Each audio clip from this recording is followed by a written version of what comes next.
follow lah. You follow Guys, so hari ni abang dekat Bazar Ramadan Salam. So hari ni saya nak bagi duit raya. So jom layan abang bagi duit raya. Jom, let's go. Kongsi duit raya boleh? You pernah dengar Worldcoin tak? Pernah dengar tak?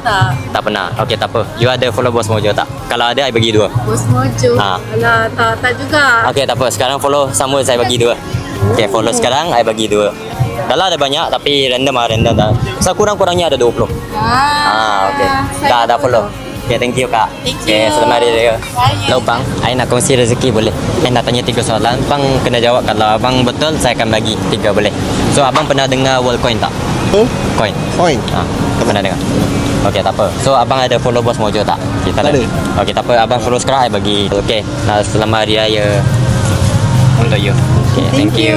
Okay, selamat hari raya bang. Thank you. Okay, I nak kongsi rezeki boleh? Boleh? Okay, I nak tanya you 3 soalan. Lepas tu you jawab, I akan bagi apa untuk 3 orang. Boleh? Okay, nombor 1, you pernah dengar Worldcoin tak? Worldcoin lah. Pernah? Ada register? Belum. Oh belum, tapi pernah dengar lah. Okay, tak apa. Okay, so sebab kalau sudah register akan bagi 1. Okay, so you ada follow Bos Mojo tak? Tak ada. Okay, follow sekarang akan bagi. Oh, you ada tengok sambil video? You punya iklan ada. Ada Okay, I bagi 2 lah. Okay. You punya iklan saya selalu tengok. Ya ke? Okay. Cuma tak follow. Oh ya ke? Okay. Dan terima kasih bang. Ni untuk you, ni untuk anak. Okay, thank you. Okay, nanti jumpa. Okay. Bang, I nak berkongsi rezeki boleh? Baik. Okay, boleh boleh Pernah dengar Worldcoin tak? You pernah dengar Worldcoin tak? Tak pernah? Never. Okay, tak apa. You ada follow Bos Mojo tak? You follow sekarang, I akan bagi duit raya juga. Dan abang follow? This is you Ayah. Okay. Okay, sudah. Okay, so abang dapat 1 dan you dapat 1.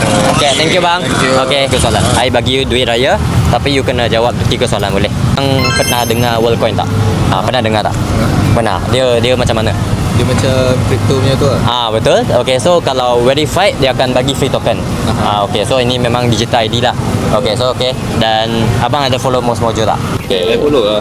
You follow Abang you follow dapat 3. Tengok video mana follow Tahu lah, tak ingat lah. Okay, selamat hari raya bang. Thank you. Okay, thank you. Alright, so itu saja untuk hari ini. Dan doakan rezeki Abang Mojo untuk bagi lagi banyak rezeki kepada orang ramai. Dan selamat hari raya. Dan jumpa anda di next video. Jangan lupa follow, like, share, komen. Untuk aktiviti, saya rasa saya akan buat aktiviti lagi menarik lepas ni. Okay, so jangan lupa follow, like, share, komen. Dan jumpa anda di next video. Okay, bye.